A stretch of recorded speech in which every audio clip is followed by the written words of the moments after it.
All right, so now you're in medical school. You're accepted. You're a Quinnipiac.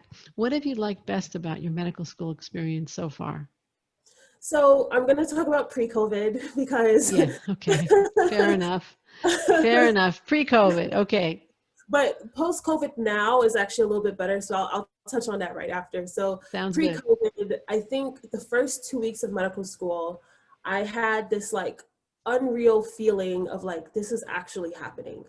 Um, and it was just like, I would just be sitting in class and it would hit me like a wave, like, you're a medical student, you're going to be a doctor. And then they would, or I'd be in class and they'd say something like, yes, with your future patients. And I'd be like, oh my gosh, this is medical school. Like, it just constantly like reminded me that like, wow, like you're here, like this is what you have professed for years that was going to happen, and it's finally here, it's happening. So that was like the first 2 weeks, so that feeling was just great, right? Yeah, yeah.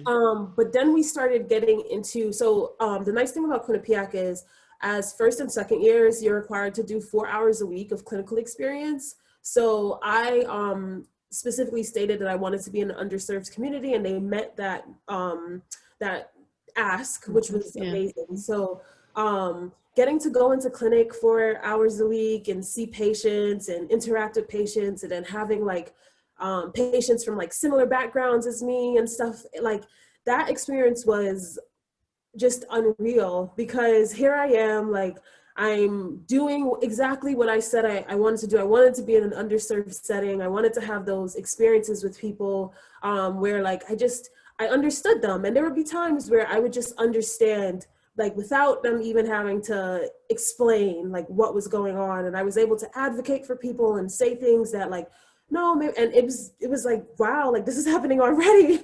So that was a beautiful experience. And then another thing that has been like my favorite, which is weird because initially, in all honesty, initially I was very nervous about it. So with anatomy lab, at first I struggled, and I didn't struggle with because I love anatomy, I didn't struggle with the actual coursework. I struggled with like the aspect of death, and I struggled with, I guess, just understanding that like this is kind of, this is something that I guess I never really got to process fully, like what it would be like to work with a donor. And I think over time, being in anatomy lab, I warmed up and I got better. And by the time that COVID had shut anatomy lab down, I was doing way better, and I was I was getting the full experience that I feel like the donor would have wanted me to have. And that is something that I am so grateful for. And I am so grateful to everyone who donates their bodies to science, because just being able to learn in that manner, it has helped me so much more. Like I understand anatomy so much better.